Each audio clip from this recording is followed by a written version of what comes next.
tal? Muy buenas noches, bienvenidos a Minuto 1 en C5N, la realidad ampliada a partir de este momento, todo lo que otros no te cuentan, todo lo que otros cada vez te ocultan más. Aquí te lo mostramos, te lo contamos, lo debatimos, te clarificamos la información vital en estos tiempos de cerrazón informativa para que estés muy bien informado sobre la realidad, la dura realidad que nos toca vivir. Hoy con muchos temas de actualidad, con temas, por ejemplo, que nadie te cuenta. Por ejemplo, el proyecto de espionaje legal que contempla un artículo del Código Procesal Penal que está tratando en estos momentos el Senado de la Nación.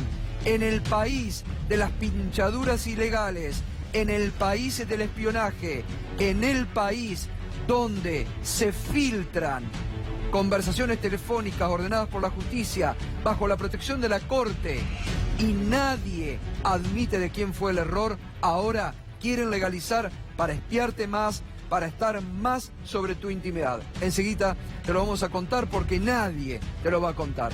Además, el dólar caliente en la City porteña, un dólar que si no hubiera sido por este desembolso, 1.500 millones de dólares, el mayor en la era Macri, el mayor en los últimos años de la Argentina, en un solo día, todo para frenar al dólar. ¿Qué va a hacer el Banco Central de la República Argentina? ¿Cuánto lleva ya gastado en estos últimos meses el Banco Central para frenar el dólar? Un dólar que muchos sostienen va a ser imparable. Enseguidita también Fernando Alonso te va a contar todo sobre esta venta extraordinaria del Banco Central de la República Argentina para detener al dólar. Y además, el papelón del oficialismo, porque hay que llamarlo así. Mientras los radicales y Elisa Carrió te vendían en los medios que estaban preocupados por las tarifas impagables, hoy que tenían la oportunidad de debatir de cara a la sociedad, se opusieron a todos los proyectos. El máximo papelón del diputado radical Mario Negri, que votó en contra de su propio proyecto. No pueden sostener en el debate lo que después van a decir a los medios o a los ciudadanos que están preocupados por las tarifas impagables. Hoy, los radicales, la gran ausente, Elisa Carrió, no estuvo presente hoy en la sesión de la Cámara de Diputados. Nadie sabe dónde está Carrió. Hoy no estuvo en la Cámara de Diputados. Y los radicales que decían estar tan preocupados por el tarifazo, finalmente, con el gobierno, bloquearon todos los proyectos que la oposición tenía para, de alguna forma, amortiguar el peso de las tarifas impagables. Un verdadero papelón, un freno al debate y algo que el oficialismo no quiere debatir. El oficialismo no quiere que se debata sobre las tarifas impagables y quieren que vos las pagues, cueste lo que te cueste, aunque te vaya más de la mitad del sueldo. Va a ser otro de los temas y además esta noche va a estar aquí un intendente que se animó a romper la pauta del 15%. El intendente de Peguajó, Pablo Zurro, que rompió con la pauta del 15% en su distrito en Peguajó. Bien, comenzamos con lo que ha sido la noticia económica de la jornada. El dólar, que si no hubiera sido por la intervención extraordinaria, mire esta cifra, en un solo día, 1.500 millones para frenar el dólar. Fernando Alonso, buenas noches. Buenas noches, Gato. 1.471.7 millones es lo que declara el Banco Central, es lo que declara el Banco Central que vendió hoy para satisfacer la demanda. ¿Quiénes quieren los dólares? Bueno, los dólares se los están llevando los grandes fondos de inversión internacionales que entraron al país a apostar a la tasa de interés que paga el Banco Central a través de las LEVAC. Hicieron la diferencia en pesos, ahora vuelven al dólar. ¿Y por qué vuelven al dólar? Mañana empieza a regir un impuesto a la renta financiera para los tenedores extranjeros de títulos y de bonos emitidos por el país. A partir de mañana tendrían que pagar entre 5 y 15%, según el instrumento que tenían, de impuestos sobre la rentabilidad. Por eso se apuraron hoy a vender todas las tenencias que tenían de Lebac y pasarse a dólares. Había en total 96.000 millones de pesos que estaban en poder de los extranjeros. Es decir, 8% de todas las Lebac que emitió el Banco Central la tenían fondos de inversión extranjeros. Con la venta de hoy, que hoy se estima que vendieron 45.000 millones, y lo que venía pasando en esta semana, ya más o menos no deben tener ni un solo peso, deben haber liquidado toda esta tenencia y pasado dólares y sacados del país. ¿Cuál es el problema? Entraron... Ahora, esto es parte de la timba financiera. Exactamente. Esto es parte de la timba financiera. Es la timba decir, financiera nada pleno. de inversión. Y obtuvieron ganancias y se las llevaron afuera del país. Una gran fuga de capital. Es la bicicleta financiera, Gato, la vieja bicicleta financiera. Entraron con dólares, los convirtieron a pesos, los pusieron en la tasa del Banco Central, 25, 26% en pesos en Lebac. Se acerca el peligro, vuelven a los dólares y se los llevan del país. Entrar y salir del país es gratis para ellos porque el Banco Central no pone ningún límite, no pone ninguna traba, no los obliga a quedarse en ningún plazo en especial, no los obliga a pagar entrada, ni peaje de entrada ni peaje de salida. Por lo tanto, se llevan todos los dólares baratos con seguro de cambio, con esta política del Banco Central, vendiendo dólares para garantizar un precio de 20.55, es un virtual seguro de cambio. Lo aprovecharon todos los fondos de inversión extranjeros, se llevaron todos los dólares. Ahora, ¿qué puede pasar en los próximos días? Digo, bueno, ¿cómo puede el Banco Central atemperar? Porque además también hay una presión de los sectores agroexportadores, me imagino, ¿no? Claro. Y de mucha gente que por ahí, frente a esto, dice, bueno, hay que comprar dólares para el ahorro. Claro, primero, los ahorristas locales, cada vez que hay este ruido, enseguida se refugian en el dólar. Claro. Eso es una... los argentinos, la defensa de los argentinos. Los exportadores estaban esperando a ver qué hacía el Banco Central. Con este techo que le puso el Banco Central se están animando. Hoy se vendieron 2.200 millones de dólares en el mercado. 1.400 los aportó el Banco Central. Los otros 800 millones que se operaron en el mercado los aportaron los exportadores y las empresas que aprovecharon, vieron una oportunidad, vendieron estos dólares y son los que con esta venta de dólares compraron las Lebac que dejaban los fondos extranjeros. Claro. Y esto hizo que suba la tasa de rendimiento de la Lebac un punto 10, pasó de 26, 25, 90 a 27, 27, 15. También hay un componente de más presión inflacionaria, ¿no? Está claro eso. Bueno, el tema es, la política antiinflacionaria del gobierno ya está clara. Pinchar los salarios, garantizar una estabilidad del dólar, planchar el dólar y subir la tasa de interés. Son tres medidas extremadamente recesivas de la economía. Las tres son recesivas de la economía. Bueno, esa es la política que decidió llevar adelante el gobierno. ¿Y cuánto llevan vendido ya en las últimas semanas? Cerca de 4.000 millones de dólares, ¿no? Cerca de 4.000 millones de dólares es lo que se vendió desde marzo. Desde marzo, desde que empezó esta corrida contra el dólar. La de hoy fue la venta más importante de dólares en toda la historia. Por lo menos desde la salida de la convertibilidad nadie recuerda una venta semejante, ¿no? Ah, es histórico lo de hoy, entonces. La máxima había sido 650 millones en la época de Redrado, en el 2005. También frente a una corrida se habían vendido 650 millones y obviamente fue un escándalo nacional. Hoy más que se duplicó ese anterior récord, 1.471 millones. Muy bien. Para los próximos días, Gato, el mercado dice va a estar tranquilo, ya se fueron todos los fondos extranjeros, ahora quedamos nosotros, lo vamos a manejar con un poco más de tranquilidad. Seguramente el ruido va a seguir y seguramente si los exportadores no se animan a vender, el ruido va a seguir un par de semanas Bueno, más. muy bien. Gracias, Fernando. Récord de récord entonces hoy, desde la salida de la convertibilidad, 1.500 millones de dólares liquidados. La timba financiera a pleno en la República Argentina. Vienen hacen sus negocios, se llevan los dólares al exterior, acá no pasó nada y no quedan las inversiones. La lluvia de inversiones que prometió el gobierno, todo para el exterior en el medio de esta timba financiera que propicia el propio gobierno. Vamos a lo que pasó hoy en la Cámara de Diputados. La oposición finalmente logró dar el primer susto político al gobierno, porque aquí también hoy queda para la oposición política en la Argentina una enseñanza, que tienen que actuar en conjunto, dejar de lado las veleidades personales, los odios que le carcomen la cabeza y la política a muchos sectores todavía de la política en la Argentina, odios personales que no conducen a nada, que hasta este momento han favorecido al gobierno y han sido funcionales al gobierno de Macri. Hoy la oposición, actuando con responsabilidad, en un gesto que la ciudadanía está esperando, porque la ciudadanía está pidiendo que alguien salga a defenderlos de las tarifas impagables, del tremendo tarifazo, logró el quórum. ¿Pero qué pasó? El oficialismo bloqueó toda posibilidad de modificar.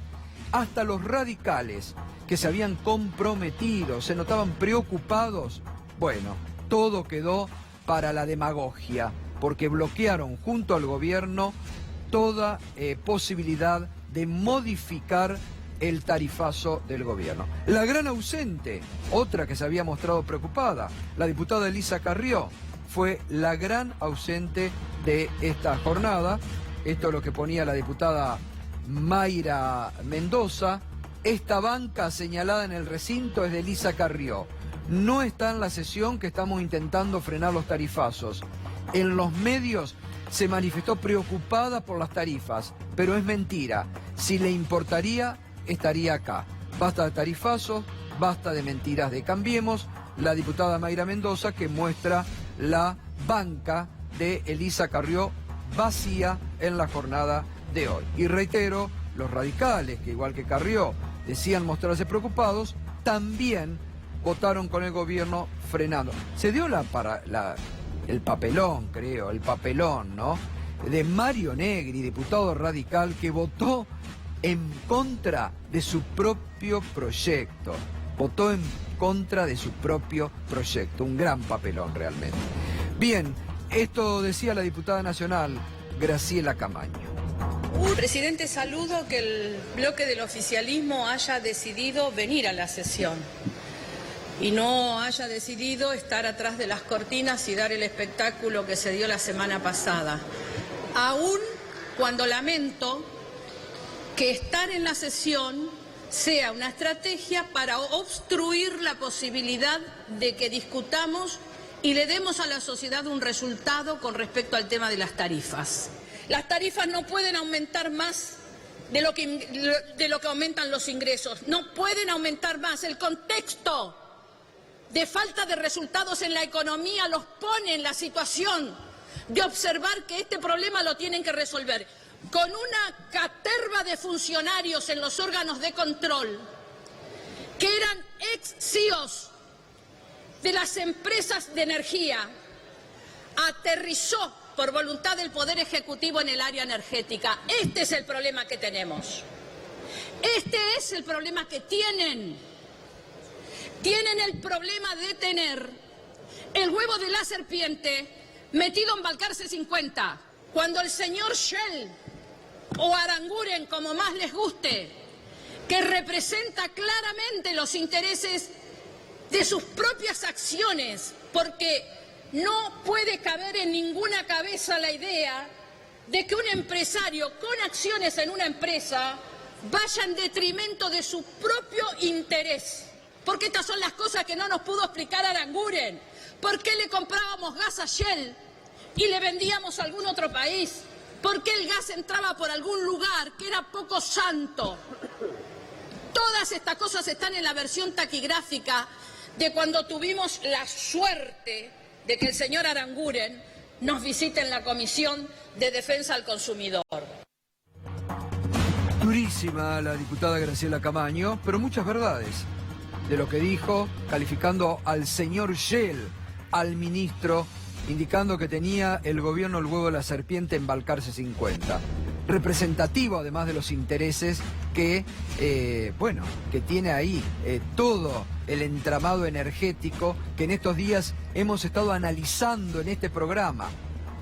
Que nos preguntamos y nos seguimos preguntando, ¿por qué en lugar el gobierno de castigar con las tarifas impagables a la sociedad en su conjunto, vamos a tener esta noche a los panaderos que estuvieron hoy haciendo un panazo, regalando 5.000 kilos de pan, porque también están sufriendo, entre otras cosas, el tarifazo?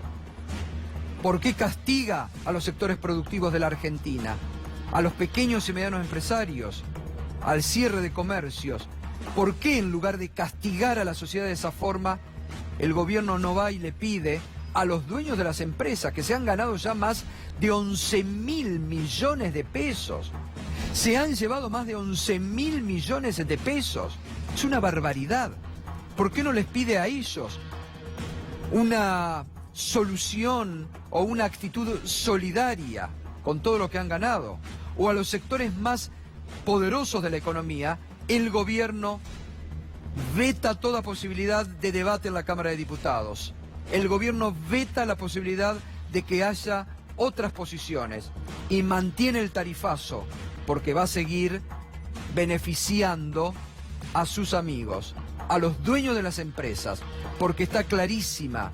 Y me alegra que muchos diputados de la oposición light se estén dando cuenta de cuál es el verdadero proyecto del gobierno. Me alegra que muchos diputados que decían ser la oposición responsable, que acompañaron muchos de las iniciativas de este gobierno que permitieron consolidar este modelo económico que castiga ahora a la sociedad, hoy es bueno, no es para criticar, es bueno que se hayan dado cuenta de los errores, que hagan la autocrítica y que hoy estén junto a otros sectores del campo nacional y popular, en defensa de una sociedad que está sufriendo las consecuencias de este tarifazo.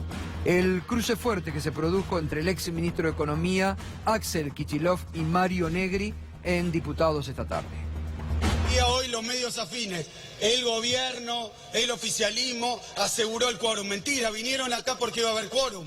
Vinieron para bloquear los 2/3 y que con el quórum que tiene la oposición, con proyecto único, se pueda votar a favor de la gente. Vinieron de nuevo a piquetear contra la gente. Eso es lo que están haciendo. Obviamente que estamos quizás a uno de los problemas más serios y una bandeja muy difícil de desatar. Y que además conjuga nación, provincia, municipio, impuestos. Es quizás uno de los íconos que dejó la hipoteca mayor del gobierno anterior. Esos miles de engaños y mentiras con los que le hacen creer a la gente que el tarifazo era imprescindible, que es inexorable, que hemos hecho grandes esfuerzos, que me he roto el coco para ver cómo evitarlo y no encontré ninguna solución. Mintió porque dijo que este tarifazo es producto de una crisis energética, hoy se produce menos petróleo y se importa más. Mintió porque dijo que este tarifazo era para que haya más inversiones, mentira también, hay menos inversiones. Después vamos a hablar de los 130.000 millones de dólares que significaron los subsidios. Después vamos a hablar del grado de equidad y de igualdad con el que te convenía acá en Puerto Madero cocinar con cocinas eléctricas durante 12 años, y los 23.000 millones en gas, y los 51.000 millones en electricidad, y lo que han hecho gobernadores, que algunos se rascan la vestidura con la distribución en las provincias, orinan para arriba. Y resulta que los accionistas de estas empresas o los dueños son amigos, socios y familiares del presidente Macri.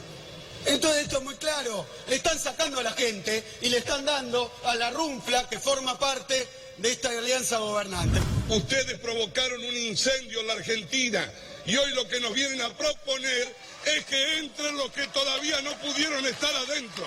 Nada más, presidente.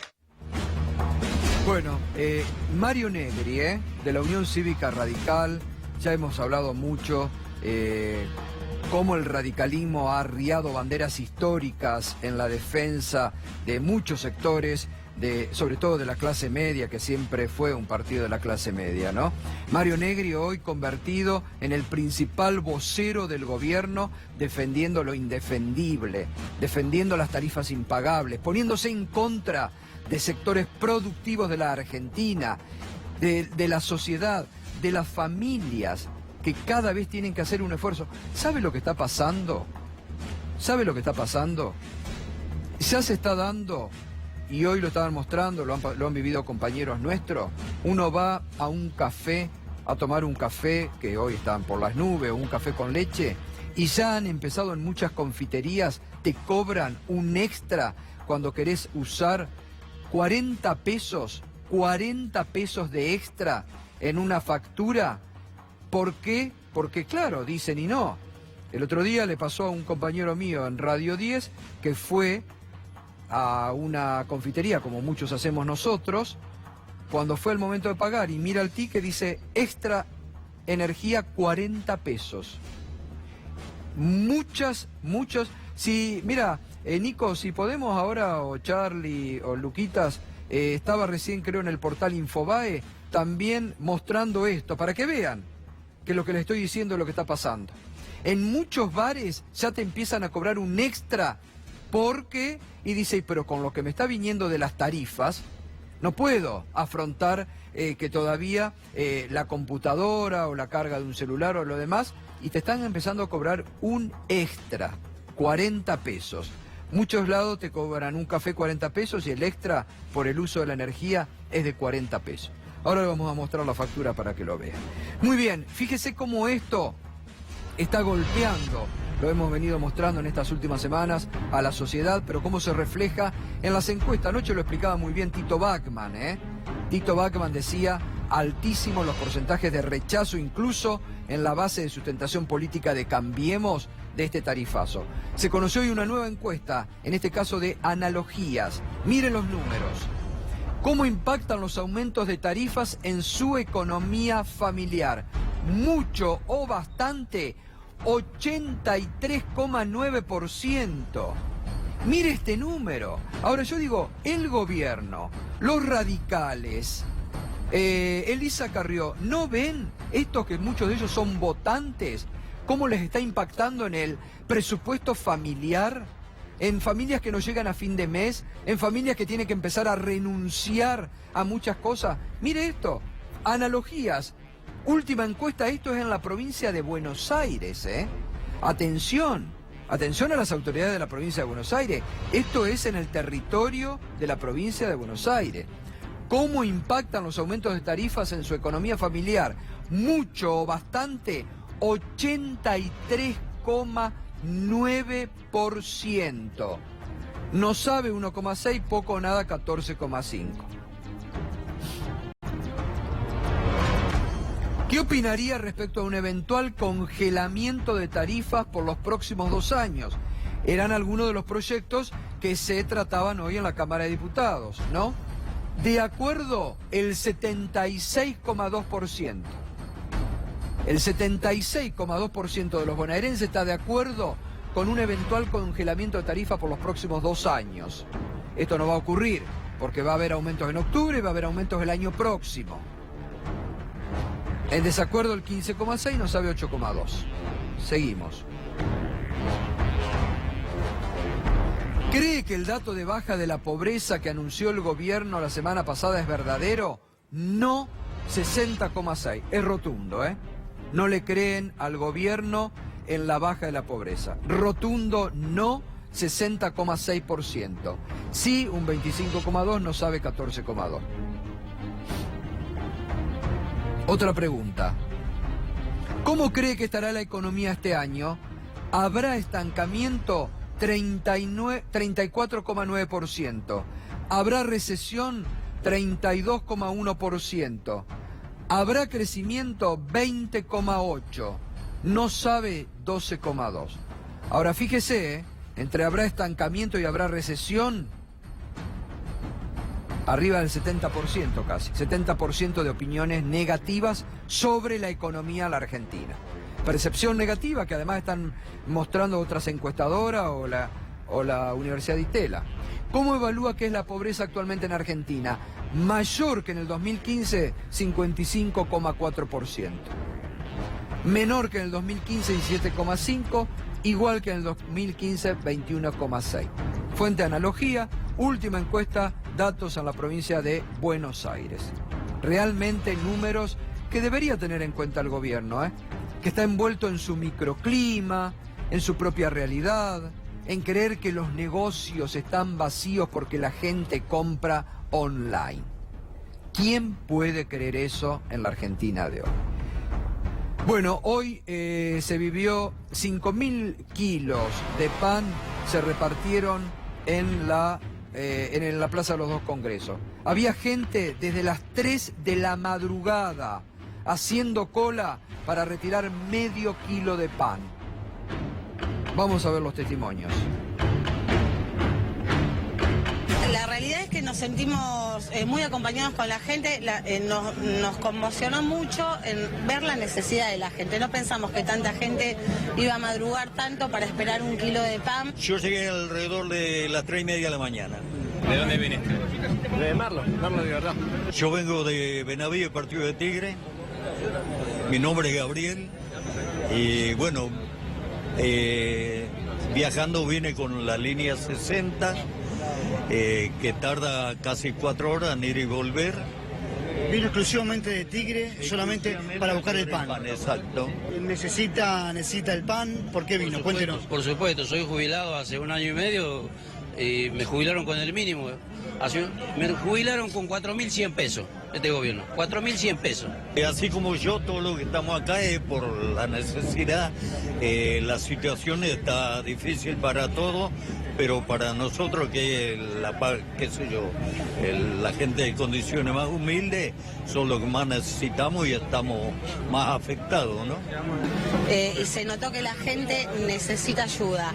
Obviamente nosotros estamos en el nivel de que necesitamos que el gobierno nos ayude. Somos todos pymes, somos empresa familiar, que el tarifazo no nos está permitiendo rendir como nos gustaría rendir. Detrás de usted hay cientos de personas. Sí. ¿Qué piensa? Y eso para que vea el señor presidente, que lo vea y piense un poco, que se ponga la mano en el corazón. O que la gente se está alejando de él porque le perdió, digamos, el respeto y la creencia de acuerdo a lo que él habló antes de las elecciones, las promesas que hizo, y en realidad no vemos nada. Bueno, esto es increíble, Esto pasa en la Argentina. Gente desde las 3 de la madrugada haciendo cola para retirar medio kilo de pan. Hoy a la mañana en la radio teníamos el testimonio de una señora que vivía en San Telmo, jubilada. Dijo: yo he venido al verdurazo, vengo hoy, no me alcanza, todo lo que pueda obtener gratis lo vengo a obtener porque no me alcanza ya entre los remedios y todo lo que pago. Los testimonios de la gente de Benavides, de Tigre, para ir a buscar medio kilo de pan. Esta es la realidad que muchas veces no ve el gobierno y que ahora incluso con las tarifas impagables se agrava. Está Daniel Insaurralde, que es del gremio de los panaderos. Buenas noches, Daniel.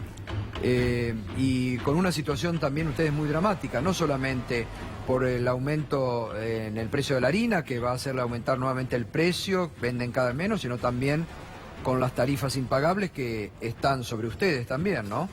Sí, buenas noches. Es una realidad, nosotros estamos pasando una crisis, creo que una de las más importantes que ha atravesado el sector en los últimos tiempos, a causa de las tarifas que son impagables, los aumentos de las materias primas, que también han aumentado en estos 4 meses, por ejemplo la harina un 100%, otras materias primas 30%, 40%. En nuestro sector, yo el otro día estuve haciendo más o menos el cálculo, la inflación de estos 4 meses es 40%. Aumento de luz, yo por ejemplo el año pasado pagaba 11.000 pesos de luz, hoy pago 25.000 pesos de luz, pago 10.000 pesos de gas, 5.000 pesos de de agua. ¿Usted dónde paga eso? ¿En su panadería? Sí, sí, sí. De 11.000 a 25.000. 11.000 a 25.000. ¿Dónde tiene la panadería? En Castelar. ¿Es grande, mediana? Familiar, tengo 6 empleados, y trabaja mi señora y trabajo yo. No es una... ¿Cuántos años hace que tiene la panadería? Y yo ahí hace 15 años que 15 estoy. años. Panadero de toda la vida, Claro. pero 15 años que estoy. ¿Y alguna vez tuviste este nivel de, No. de tarifazos y No, de...? no, nunca. Realmente el sector, y yo personalmente hablo por mí, estoy en una disyuntiva de, por ejemplo, a mí me pasa que yo estoy pagando todos los servicios vencidos ahí al borde de que me corten, porque te tengo que ir juntando el dinero. ¿Y has pensado en tener que cerrar la panadería como han hecho con muchos colegas tuyos? Esperemos que no, eso todavía no pasó por mi cabeza, pero sí una de las cosas que puede llegar a pasar es que haya despido de gente, porque yo los lunes no abría, nunca abrí en toda mi vida los lunes. Y ahora empezaste a abrir. A partir de marzo del año pasado tuve que empezar a abrir los lunes ¿para qué? Para cubrir los gastos, claro, y no tener que despedir gente, ¿no? Claro, y bueno, estás ahora ya no haciendo tengo... un esfuerzo para mantener al personal. Claro, y ahora ya no, digamos, estoy ahí, ya no tengo más de dónde... rascar. Rajuñar. Claro. Si el gobierno no toma una medida de retrotraer las tarifas por lo menos al 2017 y ver qué es lo que pasa con los aumentos de materia prima, el sector nuestro va a terminar. Ya hay muchos que han cerrado, claro, sí. Muchos que no pueden pagar. Conozco colegas que ya no pueden pagar impuestos. Y bueno, esto no va a terminar. Vamos a mostrar, Daniel, las boletas que trajiste aquí para que vean, ¿no? Para que vean esa los boleta que trolls están viendo ahí es del año 2015. Esta del 2015 pagabas 2.256,23. Esta del 2016 ya 7.245,73.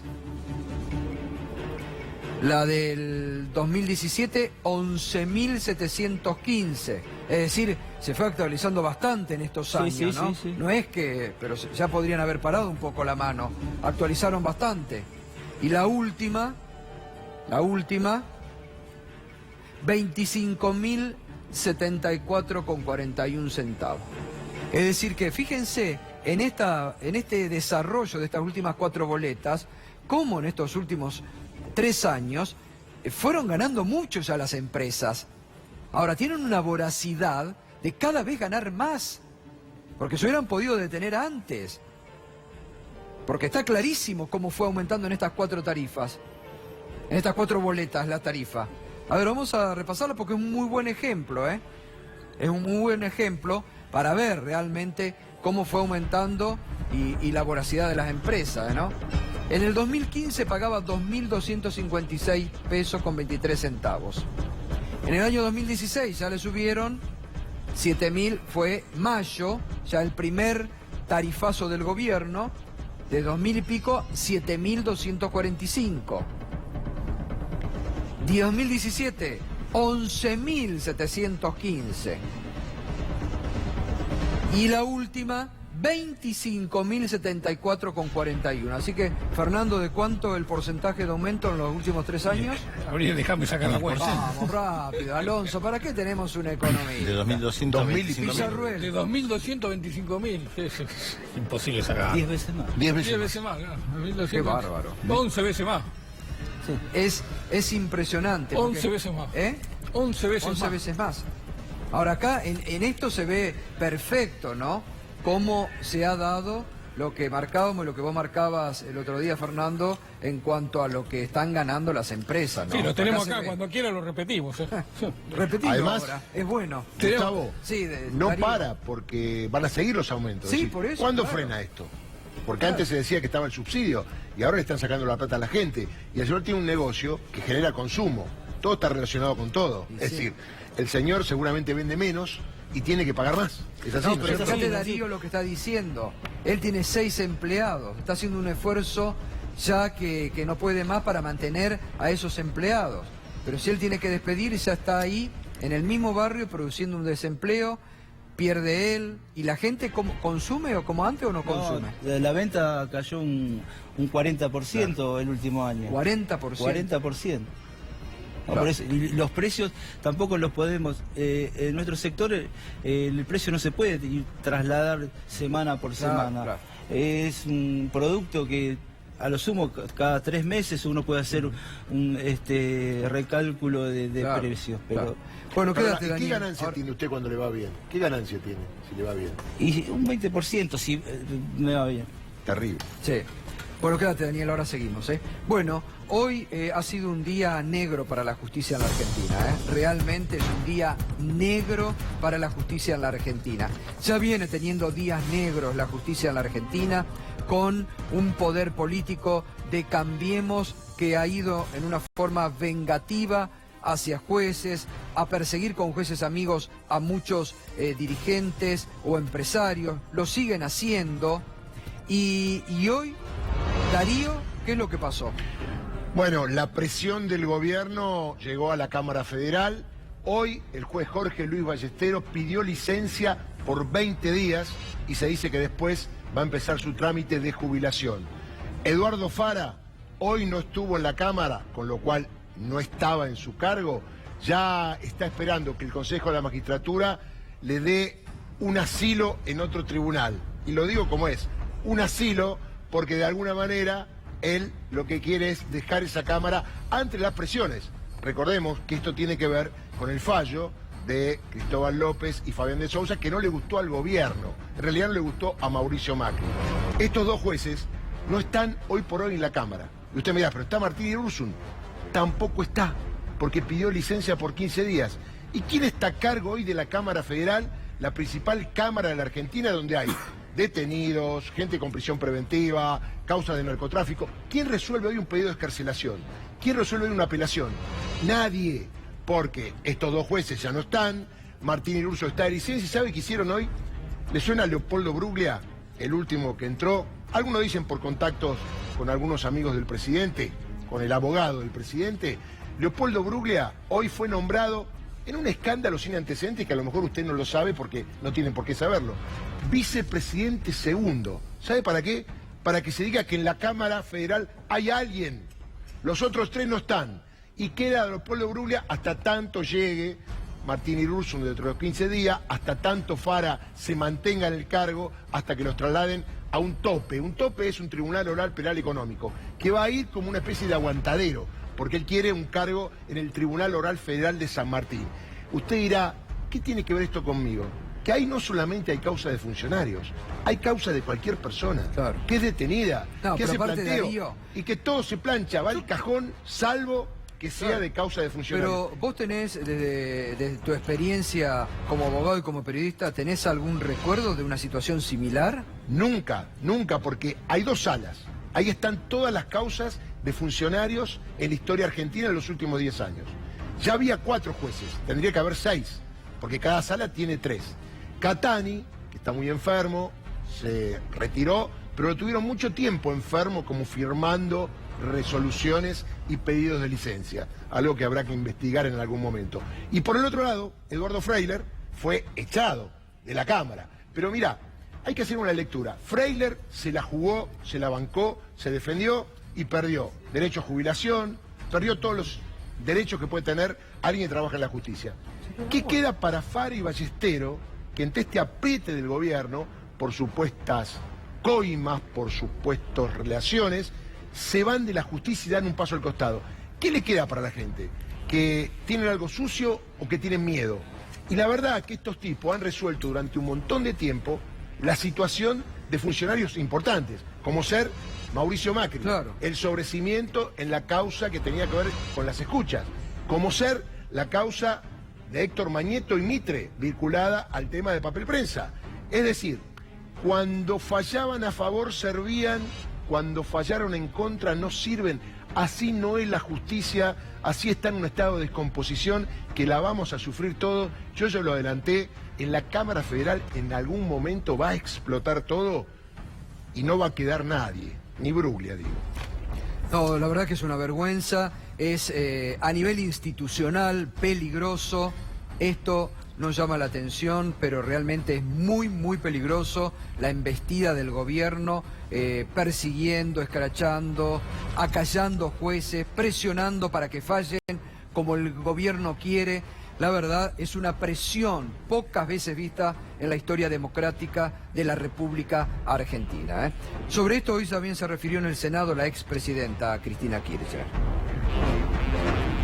En febrero del 2017, a días de vencer el mandato del doctor Irurzun, alguien habla de la doctrina Irurzun. Yo hablo de, es un escriba del gobierno actual, es el escriba judicial del gobierno actual. Nadie puede darle el pomposo nombre de doctrina Irurzun. No se lo merecen numerosos casos de doctrinas importantes, de importantes juristas de nuestro país que han construido doctrinas que han marcado tendencia en la jurisprudencia o en la historia jurisprudencial del país. Escriba apenas del gobierno. Bueno, como había hecho todo bien, le renuevan el mandato. Bueno, de esta forma también hoy la expresidenta denunciaba un poco esto de lo que está sucediendo en la justicia. Ahora lo vamos a seguir hablando porque está el doctor Martín Mena y vamos a estar hablando de esto, del proyecto de espionaje y de todo lo que está ocurriendo en la Argentina con la persecución también a jueces y a exfuncionarios y empresarios. Pero antes, hablando de empresarios, Pedro Brigger, ¿qué tenemos? Buenas noches, Pedro. Buenas noches. ¿Podemos ligar empresarios y vergüenza, la palabra que utilizaste hace unos minutos? Bueno, en Chile piensan que sí. El presidente Sebastián Piñera, que muchas veces dijo que había que luchar en contra del nepotismo, que no había que nombrar familiares, o casualidad, nombró como embajador en la Argentina a su hermano, Pablo Piñera, más conocido como Polo. En realidad dijo que lo había nombrado por sus calificaciones, porque él tenía una larga historia, había sido representante de no solamente de empresas, sino que tenía una trayectoria política que ameritaba que él fuera nombrado embajador. Es posible, pero en Chile le dijeron, pero un momento, es su hermano. Y además, ustedes tuvieron negocios juntos en la Argentina. Esto fue revelado hace unos años por CIPER, que es un centro de investigación muy serio en Chile, que en el año 2004 compraron acciones por más de $1 millón, le dieron ganancias durante 3 años de la termoeléctrica Costanera. Seguramente a la mayoría no le dice nada termoeléctrica Costanera, Central Costanera, pero a vos seguramente te dice algo. Es de Enel, de los españoles de Enel. Yo te había dicho... Endesa. No, Enel. Yo tengo entendido que es Endesa Chile y Endesa España. Bueno, Enel depende de Endesa. Exactamente. Es todo el mismo grupo económico español. Grupos económicos, pero a su vez esas compras de acciones se hicieron a través de paraísos fiscales. No sé si te suena, Gustavo, empresario, vergüenza, paraísos fiscales. Bueno, un escándalo mayúsculo en Chile. Al final parece que el presidente Piñera decidió que era demasiado, lo acusaban de querer seguir haciendo negocios, él y su hermano, en la Argentina. Por ahora está suspendida la designación de Pablo Piñera como embajador de Chile en Argentina. Es decir, que el nepotismo no solamente se consigue en el gobierno acá de Mauricio Macri, con muchos casos, que dicho sea de paso, muchos siguen en el poder. No se fue nadie. No se fueron muy pocos. Lo peor, Gustavo... Fue todo para los medios, para un momento, pero quedaron muchos. Lo peor, Gustavo, es que hablan en contra del nepotismo. Claro. Porque si no, nunca hubiera dicho nada. Bueno, puso al hermano. Pero se llena la boca hablando del nepotismo, de lo malo que es poner familiares. Cuando nosotros estemos en el gobierno, no lo vamos a hacer. Y una de las primeras designaciones, de la más importante, es del hermano, que además tuvo o tiene negocios en la Argentina. Un día, Gustavo, si me permitíamos hablar del nepotismo en la justicia. Y bueno, no hay uno que no sea familiar. Bueno, ahí está, eso, la familia judicial, ahí explota. Una línea, Pedro, ¿se lanza finalmente la candidatura de Lula en Brasil? Está oficialmente designado, el PT lo ha dicho en más de una oportunidad, no hay Plan B. Lula es nuestro candidato a la presidencia y tampoco dejaron entrar a un médico a visitar a Lula da Silva. No dejaron entrar a Dilma Rousseff, expresidenta de Brasil. No dejaron de entrar al Premio Nobel de la Paz Adolfo Pérez Esquivel. ¿Persecución política? Y, bueno. No, es una pregunta. Gracias, Pedro. Bueno, hablando de persecución política, estamos con el doctor Juan Martín Mena hablando de proyecto de espionaje ilegal en el Código Procesal Penal. Tenemos ya el caso de la expresidenta que nadie nos ha explicado aún cómo se filtraron. Todos los días ahora estamos aquí también, con la doctora Daniela Bambil, que vamos a estar hablando de los casos de espionaje a viudas de los submarinistas San Juan. Es decir, ¿qué estamos viviendo en la Argentina de hoy? Es preocupante, Gustavo, realmente es muy preocupante. Creo que está enmarcado con lo que decía Darío sobre una embestida sistemática sobre todo el sector judicial. Lo que decía Darío recién, lo que contaba, esto de una Cámara Federal que no tiene miembros. Repasemos el resumen que hizo Darío recién. La Cámara Federal tiene 2 salas, como él decía, de 3 miembros cada una.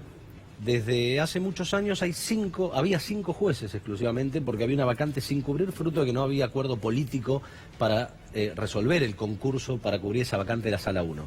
De los 5 jueces que había en la Cámara Federal, que como bien decía Darío, es la Cámara que revisa todas las causas federales en el ámbito de la capital federal. O sea, es la que juzga al poder, básicamente al poder central, al poder ejecutivo nacional. De los 5, desde que asumió este presidente ya volteó a 4. Impresionante. Freyler destituido, Catani, que estaba en uso de una licencia prolongada por enfermedad, forzado a renunciar, y Ballesteros y Fara, que ahora uno parece que luego de la licencia pide la jubilación y el otro que pide un traslado a un tribunal de menor jerarquía. De los 5 camaristas federales, 4 volteó el presidente Macri desde que asumió el gobierno. Y nadie se pone colorado. Y nadie se pone colorado, entonces. Esto es una vergüenza, porque esto es la presión del gobierno de política porque no está de acuerdo, porque los fallos no salen como quieren que salgan desde la Casa Rosada. Exactamente. Esto es lo que a todos nos tendría que llamar realmente, poderosamente la atención. En el medio hubo un intento de crear un tribunal especial de los que prohíbe la Constitución para juzgar a la expresidenta Cristina Fernández, el famoso TOF 9, que la Corte pudo reencauzar esa inconstitucionalidad manifiesta y anular la integración, pero los avances siguen. Hay traslados de jueces de distinta jurisdicción y jerarquía que no concursaron para los cargos, que son con mayoría simple trasladados por el Consejo de la Magistratura, y a la par de que la embestida es sobre las personas, sobre los integrantes del Poder Judicial de la Nación, están queriendo, como vimos hoy en el Senado Nacional, modificar las reglas de juego. Esto es el Código Procesal Penal. Ahora, eso es una vergüenza, ¿no? Lo del Código Procesal Penal. Es una vergüenza. Por suerte a estas horas puedo decir que tuvimos un triunfo parcial, que no hay que dejar de destacarlo, fruto de la labor responsable de algunos periodistas independientes. Sé que vos lo has hecho, lo ha hecho Horacio Berbisky en el portal El Cohete a la Luna, en el que denunciaron lo que se estaba haciendo. Pero un proyecto que no reconoce origen y no reconoce tampoco el procedimiento, la premura. En una discusión de la Comisión de Legislación Penal del Senado, que fue el 11 de abril, se discutió durante 32 minutos una modificación a las reglas de juego en materia penal. El Código Procesal Penal, que fue sancionado en el año 2014, fruto de más de 1 año y medio de trabajo, lo digo con conocimiento de causa porque yo en ese momento era subsecretario de Política Criminal y coordiné ese trabajo, se discutió con todas las organizaciones de la sociedad civil que interfieren y estudian la temática penal, se discutió en el Senado durante muchísimo tiempo y se fijó 1 año para la puesta en vigencia y la implementación, monitoreado por una bicameral del Senado Nacional que debía dictar las normas procedimentales para que entre en vigencia. Ese código iba a entrar en vigencia en marzo del 2016. Ni bien asumió el presidente Macri con un DNU que, no tengo ninguna duda de catalogar de inconstitucional, suspendió la entrada en vigencia del código. A lo largo del 2016 y 2017 se empezaron a celebrar algunas reformas parciales y ahora aparece, entre gallos y medias noches, este proyecto que buscó reformar ni más ni menos que casi 100 artículos, 1/3 del Código Procesal Penal, que se discutió durante 32 minutos en la Comisión de Legislación Penal y que contenía previsiones realmente escandalosas como la posibilidad de realizar vigilancia acústica en la calle, en la vía pública. Son las famosas camionetas de las películas con vidrios polarizados y un micrófono direccional que te escuchan a vos en el bar mientras caminas por la calle. ¿Qué es lo que están haciendo ya mucho Exactamente. en este momento ilegalmente, ¿no? Bueno, era legalizarlo y darle ese poder a todos los jueces, fiscales, policías y servicios de inteligencia de nuestro país. Bueno, por suerte hubo reacción. Doctora Daniela Binvil, gracias. Profesora. Profesora, bueno, profesora. Presidenta del Instituto Independencia, y ustedes están haciendo un seguimiento sobre todo lo que ha significado, también muy escandaloso, el submarino San Juan, estos últimos hostigamientos a familiares, viudas. ¿Y en qué punto está todo esto? Nosotros hemos presentado una denuncia en la Justicia Federal por traición a la patria, por revelación de secretos de Estado, por encubrimiento. ¿Contra quién? Mal desempeño como funcionario público, contra Mauricio Macri, contra Oscar Aguad, contra Marcos Peña y contra Patricia Bullrich. Lo que motivó la denuncia fueron dos hechos concretos. El anuncio que hace la ministra Bullrich de instalación de bases extranjeras en Misiones, que, entre otras cosas, hace un anuncio desde Washington, D.C., pero esta intervención no pasó por el Congreso de la Nación, como dicta la Constitución Nacional. El otro tema por el cual denunciamos es el tema del Ara San Juan. Nosotros en todo este tiempo, y venimos avanzando con el tema de la denuncia, acá y en el juzgado de Bonadío, supusimos, en función de esto que claramente estuvieron describiendo, que se iba a archivar la causa, que se iba a dormir así. No fue así, nos citaron a ratificar la denuncia, la ratificamos. Hace unos 20 días, Luis Tagliapietra, es el doctor, es abogado, padre de uno de los familiares, se constituyó como querellante en nuestra causa. En función de la bicameral del 16 de abril, nosotros en la denuncia original pedimos la prisión preventiva del ministro Aguad, utilizando lo que la doctora Kirchner hace un rato decía que no se podía decir doctrina Irurzun, ¿no? Porque básicamente ustedes, ¿qué es lo que encuentran para la denuncia? ¿Qué es lo que han visto? ¿Qué es lo que han analizado para presentar esta denuncia? Nosotros encontramos muchísimas contradicciones. En principio, a 15 días de haber desaparecido, de haber perdido contacto con el Ara San Juan, el gobierno dice que terminan con el protocolo de búsqueda. Cuando los familiares empiezan a reclamar, nuevamente se activa. Pero hay varios puntos respecto del Ara San Juan que se ven claramente en la bicameral. Hay que seguir solamente lo que dice el ministro Aguad. No hace falta investigar demasiado. Uno escucha los dichos de Aguad en la bicameral. Le preguntan, por ejemplo, ¿por qué niega una actividad de inteligencia? Y le dicen que había un personal de inteligencia en el Ara San Juan. El ministro dice muy tranquilamente, bueno, eso es objeto de investigación. Él es el ministro de Defensa de la Nación. Él tenía que saber y conocer los objetivos y lo que iba a hacer el Ara San Juan. Para nosotros, decir que fueron las baterías, que fue un accidente, es una irresponsabilidad política. También decir que fue un ataque de un misil es una irresponsabilidad política. Claramente no se sabe. La causa avanza. La causa está avanzando. Bueno. Ahora pedimos la indagatoria de Aguad y lo estamos pidiendo en función de sus dichos en la bicameral. Sí, que dejó más dudas que certezas. Dejó más dudas que certezas. Gracias, No, gracias. por favor.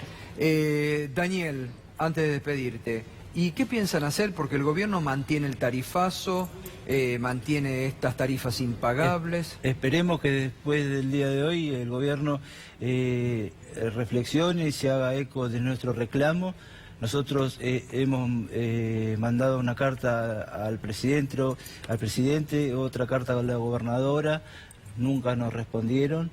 Y bueno, esperemos que en el Congreso se pongan las pilas y revean lo de las tarifas y la retrotraigan por lo menos al 2017 como para aliviar un poco la situación nuestra y ver la inflación en nuestro sector que nos está apabullando. Harina 250 pesos enero, 540 pesos abril.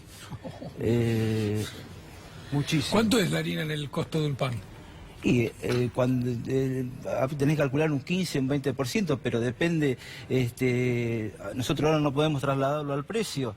Imagínate, hubo un aumento del 100%, yo por ejemplo, 100 bolsas de harina pagaba 25.000 pesos, ahora son 55.000 pesos, así que el costo de la harina cuando costaba 250 pesos era uno, ahora 550 otro. Yo no lo puedo trasladar, o sea que en su momento era el 10-15%, ahora es el 30-35% del valor del producto. Yo no lo puedo trasladar. A nosotros el pan ahora lo estamos vendiendo 40-45 pesos. Con el precio que está la harina hoy tendría que estar el pan 70-75 pesos. Gracias, Daniel. Bueno, esperemos que el gobierno se haga eco de nuestro reclamo. Gracias, Gustavo.